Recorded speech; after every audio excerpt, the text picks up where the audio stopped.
We're a charity called DePaul Ireland. We run homeless shelters in Dublin and Belfast. So what we did in June is we invited 6 artists, 3 artists to act as lead artists and 3 to act as visual workshop support artists to come into our shelters, to come into 3 of them, and to work with the people to create, or work with our service users to create a piece of artwork. I think everyone seems to be a bit surprised when they are coming in. It's been a lot of different ages as well, so it's kind of like you have these young girls coming in looking and actually taking time to read everything and ask questions and being really interested to know the stories behind the people who are making the arts.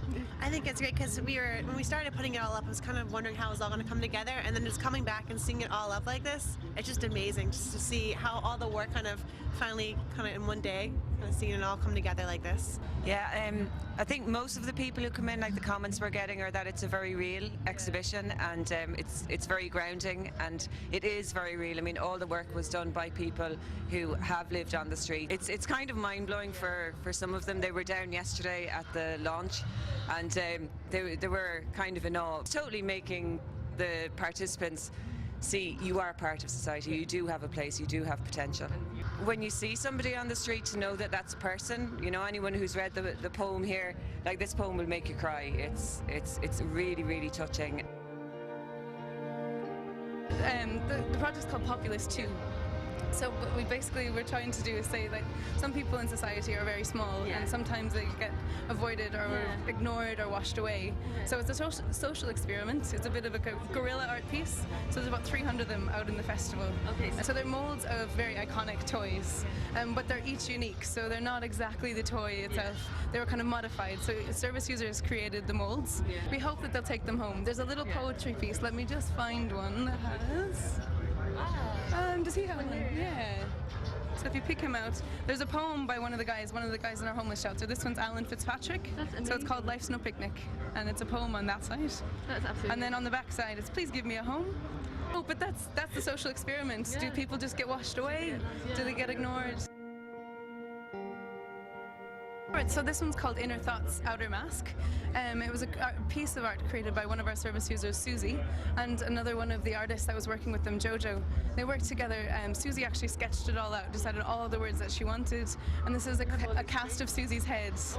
So the 2 of them worked together to create the pieces. So yeah, there's kind of like things that were going on. There's kind of a conversation between the kind of her good side and her bad side, or her positive, negative. So this is Sinead's piece, Sinead Curran. She worked with our service users in our Sundial House project. These are 3 of the guys that would have worked on the project and also live in the services. And if you can see behind, it's actually they have a community garden inside. This is their roof garden. So this is something that they work on as well? They do. They have a watering schedule and everything to make sure they water them enough. A variety of different backgrounds. A lot of them would have had really difficult childhoods and upbringings. But just maybe fall on their luck and maybe have some difficulties with, I don't know, find themselves homeless for different reasons, maybe mental health issues, maybe addiction issues, and that they can see that potential. So if we help them capture a little bit of it, that they'll maybe take it on themselves, and it'll be lasting change if they actually capture it within themselves.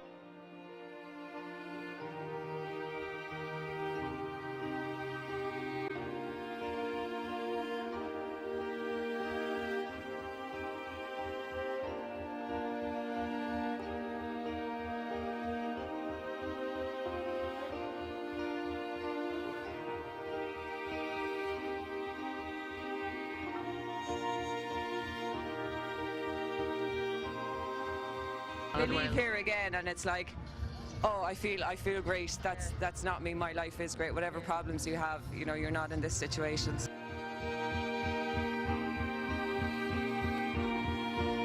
It's just to raise the awareness of what it's like to be homeless, but not in a depressive way, in a kind of uplifting way.